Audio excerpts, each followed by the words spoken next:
ในตอนเช้าของวันที่9ตุลา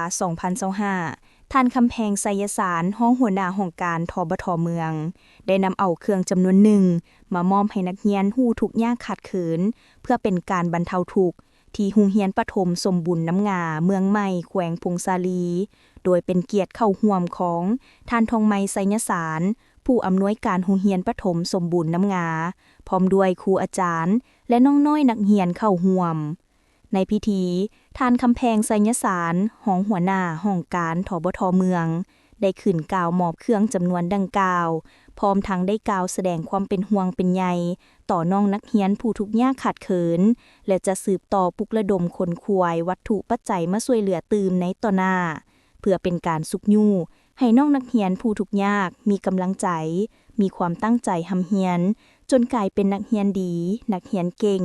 มีความรู้ความสามารถให้สมกับว่านักเรียนคืออนาคตที่สดใสของชาติ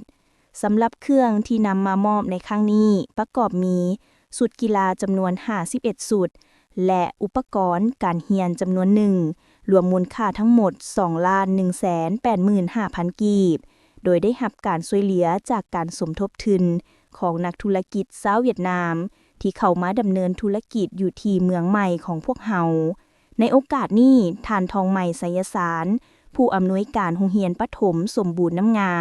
พร้อมด้วยครูอาจารย์ได้ตั้งหน้าให้นักเรียนผู้ทุกข์ยากกล่าวแสดงความขอบใจความรู้บุญคุณเป็นอย่างยิ่งมายังภาคส่วนที่ได้อุปถัมภ์ช่วยเหลือในครั้งนี้และหวังอย่างยิ่งว่าในโอกาสหน้าจะมาช่วยเหลือโรงเรียนของพวกเฮาตื่มอีก